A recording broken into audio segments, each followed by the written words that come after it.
Gauhar Khan year 2002 से 2006 तक यानी 4 साल तक इंडियन फैशन रैंप रूल कर चुकी है और उस वक्त कोई मॉडल उनके कंपैरिजन में खड़ा भी नहीं रह पाता था। उनके वो सपने कितने पूरे हुए और कितने अधूरे रह गए।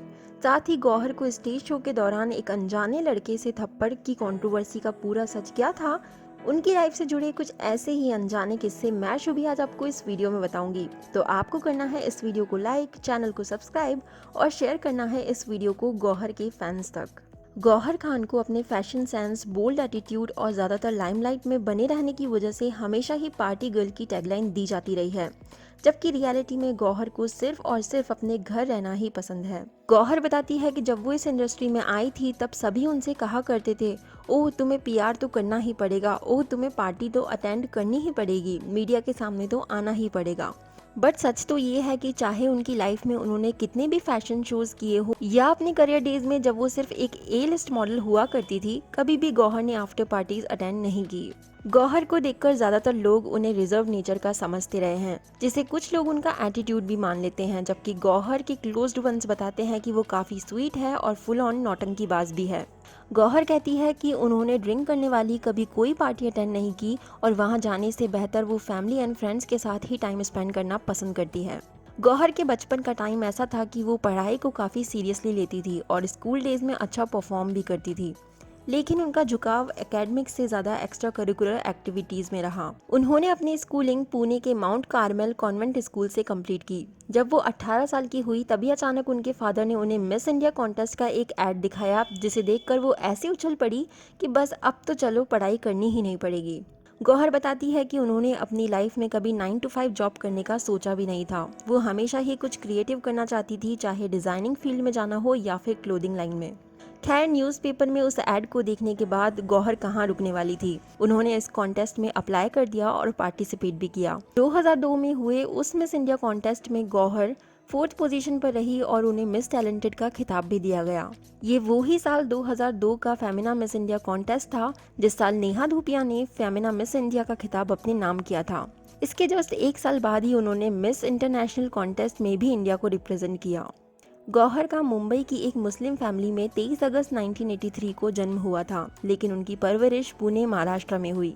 गौहर उनके 5 भाई बहनों में से सबसे यंगेस्ट है। क्योंकि गौहर के फादर अपनी नौकरी के चलते जापान में रहा करते थे, इसी वजह से उन्हें अपनी फैमिली के साथ टाइम स्पेंड करने का मौका साल में बस एक ही महीने के लिए मिल पाता था। ऐसे में गौहर के सभी भाई बहन अपनी माँ के ज़्यादा क्लोज रहे और गौहर यंगेस्ट होने की वजह से अपनी माँ की फेवरेट चाइल्ड थी और बचपन में उन्हें मिलने वाले इस अटेंशन को उनके सभी भाई बहन बहुत हेट किया करते थे। टाइम के साथ गौहर उनकी एक सिस्टर निगार खान, जो कि एक टीवी एक्टर और मॉडल है, उनके क्लोज आ गई। उनसे वो अपनी लाइफ का हर किस्सा शेयर करती है और गौहर बताती है कि क्योंकि दोनों ही डिफरेंट इंडस्ट्रीज को बिलोंग करती है, इसलिए दोनों ही एक दूसरे से कोई कंपटीशन नहीं रखती। गौहर बताती है कि पहले वो एक आउटगोइंग चाइल्ड हुआ करती थी, लेकिन टाइम के साथ वो रिजर्व्ड रहने लगी, जबकि उनकी सिस्टर निगार खान इसकी जस्ट अपोजिट थी।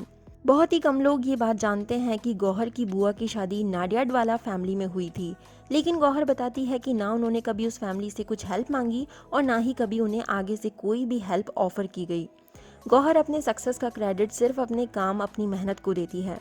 वो बताती है कि जब वो 17 या 18 साल की थी तब यदि उनका कोई गॉडफादर होता या वो किसी की गर्लफ्रेंड होती तो उन्हें इस इंडस्ट्री में सब कुछ इजीली मिल जाता और वो आज एक अलग मुकाम पर होती। गौहर ने बताया कि वो 5 साल तक केवल रैंप मॉडल बतौर ही काम करती रही। यदि उन्होंने रैंप वर्क से जल्दी क्विट कर लिया होता तो शायद उन्हें मूवीज बहुत जल्दी ऑफर कर दी जाती। अपने करियर में इतना डिले हो जाने की वजह से गौहर अंदर से टूट तो बहुत गई थी, लेकिन फिर भी उन्होंने बिग स्टार्स के अपोजिट काफ़ी मूवीज़ को सिर्फ इसलिए ना कह दिया था क्योंकि उसमें उन्हें उनके एक्टिंग पोटेंशियल दिखाने का ज़रा भी स्पेस नहीं मिल पा रहा था। खैर, गौहर इस बात से आज बिल्कुल भी रिग्रेट नहीं करती क्योंकि वो ऑफर्ड रोल्स सच में डिजास्टर्स निकले और जिन एक्ट्रेसेस को वो रोल्स ऑफर हुए वो इस इंडस्ट्री में आज कहीं स्टैंड नहीं करती।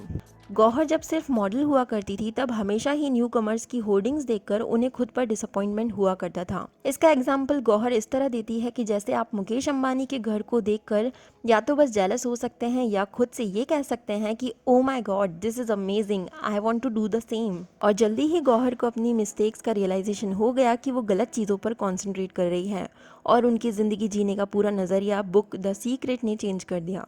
और गौहर दूसरों के सक्सेस को देखकर भी खुश रहने लगी। अपनी इसी लर्निंग को गौहर ने स्लमडॉग मिलियनेयर के मूवी ऑडिशन में मिले रिजेक्शन पर भी अप्लाई किया था। गौहर ने Oscar winning movie Slumdog millionaire movie के लिए ऑडिशंस दिए थे। गौहर उस मूवी के कास्टिंग डायरेक्टर डैनी बॉयल से मिली थी और उन्होंने गौहर को कहा था कि वो एक ब्रिलियंट एक्टर है और अमेरिकन या ब्रिटिश शो के ऑडिशन इजीली पास कर लेंगी, बट ऐसा नहीं हो पाया और गौहर को उस रोल के लिए रिजेक्ट कर दिया गया। तब डैनी बॉयल ने उनसे ये कहा था कि तुम्हारी खूबसूरती ही इतनी ज्यादा है कि तुम्हें स्लम गर्ल नहीं बनाया जा सकता। लकीली उस ऑडिशन से पहले ही गौहर ने द सीक्रेट बुक पढ़ी थी और वो फ्रीडा पिंटो के उस रोल के लिए सेलेक्ट हो जाने पर बिल्कुल दुखी नहीं हुई और अपने उस रिजेक्शन को एज अ चैलेंज एक्सेप्ट कर लिया। गौहर ने उस रिजेक्शन के बाद थोड़ा वेट किया और 2009 में यशराज फिल्म्स के लिए ऑडिशन दिया। राइटर जयदीप साहनी ने गौहर को 200 गर्ल्स के ऑडिशन में से सेलेक्ट किया था और उनका ये एहसान गौहर लाइफ में कभी नहीं भूल सकती।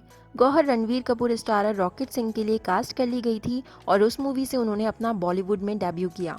गौहर खुद को एक कंप्लीट एक्टर मानती है। अपने पहले रिजेक्शन के बाद वो खुद से ये कहती रही कि भले ही उन्हें किसी भी कैरेक्टर में डाल दिया जाए, लेकिन उनकी एक्टिंग की वर्सेटैलिटी उन्हें कहीं भी सक्सेस दिला देगी।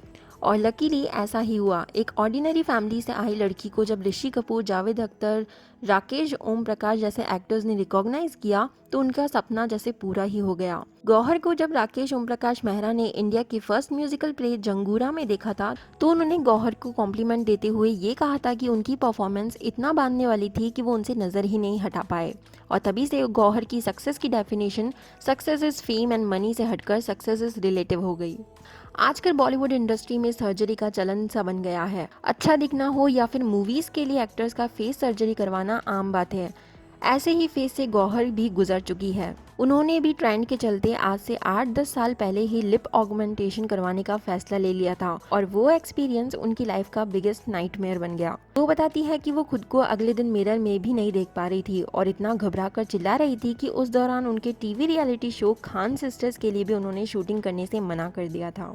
गौहर अपने इस बैड एक्सपीरियंस की वजह से हमेशा दूसरों को यही एडवाइस करती है कि इस दुनिया में अपनी खुद की आइडेंटिटी से ज़्यादा कुछ भी इम्पोर्टेंट नहीं है, इसलिए कभी भी अपने फेस पर नाइफ को टच भी ना होने दे। गौहर को अपनी करियर लाइफ में पहचान इशकबाज मूवी में चांद बीवी के किरदार से मिली थी। वैसे उस मूवी में उनका रोल बहुत छोटा था पर फिर भी वो लोगों के दिलों में अपनी छाप छोड़ने में कामयाब रही थी। इस मूवी में उन्होंने एक सेक्स वर्कर का रोल प्ले किया था, लेकिन बेगम जान मूवी में रूबीना नाम का सेक्स वर्कर का किरदार वो अलग एक्सपीरियंस मानती है। गौहर कहती है कि पार्टीशन के टाइम पर ब्रॉथल में रहने वाली एक लड़की का किरदार ही सिर्फ उन्होंने नहीं निभाया था, बल्कि रूबीना की जिंदगी को उन्होंने जिया भी था और इसलिए वो अपने इस रोल को अपनी लाइफ का one of the best roles मानती है। ईयर 2016 में गौहर और उनकी को मॉडल को लैक्मे फैशन वीक के दौरान वार्डरोब मल फंक्शन के उप्स मूवमेंट से गुजरना पड़ा था।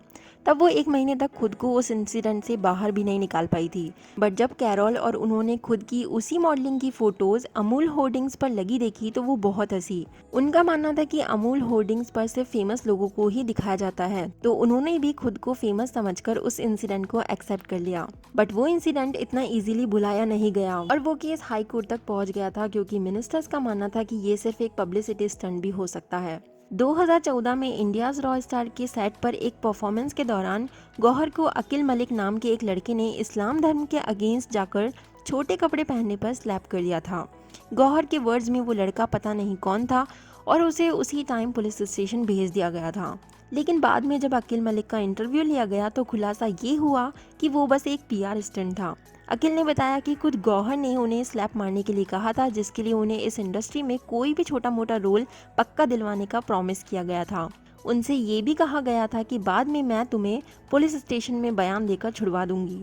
वेल, कुछ लोग इसमें अकील को दोषी मानते हैं तो कुछ इसे गौहर का फेम पाने का तरीका मानते हैं। आपको किसकी बात में सच्चाई लगती है, मुझे कमेंट करके ये जरूर बताना। बचपन से ही गौहर एक फैशनिस्टा रही है। उन्हें अच्छा लगना और अच्छे दिखने का शौक बचपन से ही था और वो ज़्यादातर बॉयकट हेयर रखा करती थी।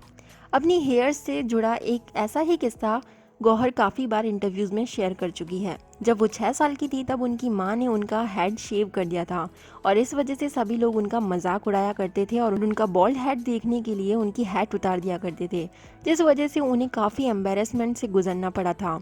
उस टाइम तो गौहर को कुछ महीनों के लिए अपनी माँ से नफरत ही हो गई थी, लेकिन अब वो अपने ब्यूटीफुल हेयर्स का क्रेडिट अपनी माँ को ही देती है। गौहर खान ने बिग बॉस शो में जब एंट्री ली थी तभी वो कुशाल टंडन से मिली और दोनों 1.5 साल तक रिलेशनशिप में भी रहे। गौहर ने तो वैसे कुशाल से ब्रेकअप के बाद उनके लिए कुछ भी नहीं कहा, लेकिन कुशाल से बार बार जब भी मीडिया में यही सवाल किया जाता रहा तो वो इरिटेट होकर बोले कि मैं अपनी एक्स गर्लफ्रेंड से बात नहीं करता, हाँ मैं ओल्ड स्कूल टाइप हूँ, दैट्स इट। वैसे अपने ब्रेकअप के बाद दोनों की फाइट सोशल मीडिया पर काफी टाइम तक वायरल रही थी। गौहर खान म्यूजिक डायरेक्टर जैद दरबार के साथ कुछ टाइम तक रिलेशनशिप में रहने के बाद रिसेंटली उनसे एंगेजमेंट कर चुकी है। जैद उनसे उम्र में 12 साल छोटे हैं। उनकी एंगेजमेंट का कंफर्मेशन गौहर की इंस्टाग्राम पोस्ट से हुआ, जिसमें जैद गौहर को अपनी नीज पर बैठकर डायमंड रिंग दे रहे हैं। गौहर बताती है कि वो अपनी रिलेशनशिप में हमेशा 150% देने में विश्वास रखती रही है। उनका मानना है कि सामने से उससे थोड़ा कम भी मिल जाए तो भी चलता है, लेकिन जब 50% भी ना मिले तो वो गुड बाय कहने से नहीं घबराती। उन्हें किसी भी इंसान में पुअर वैल्यूज, डिसऑनेस्टी और एरोगेंस जरा भी टॉलरेट नहीं होता। और गौहर का मानना है कि उनके एक्सेस आज भी पक्का रिग्रेट करते होंगे कि उन्होंने क्या खोया है। लास्टली, बिग बॉस और खतरों के खिलाड़ी शोज में से गौहर खतरों के खिलाड़ी शो को ज्यादा चैलेंजिंग मानती है, क्योंकि वो शो फिजिकल और मेंटल लेवल दोनों पर असर डालता है। वैसे उन्हें बिग बॉस सीजन विनर रहने की कोई उम्मीद नहीं थी। उन्हें कॉन्फिडेंस तो था कि वो विनर रह सकती है, लेकिन उस टाइम उन्होंने ऐसा कुछ एक्सपेक्ट नहीं किया था। तो ये थी गौहर खान की लाइफ से जुड़ी कुछ अनजानी बातें जो शायद आप इससे पहले नहीं जानते थे। ये वीडियो आपको कैसा लगा मुझे कमेंट कर आप जरूर बताना। Thank you so much for watching this video. Stay connected, be happy.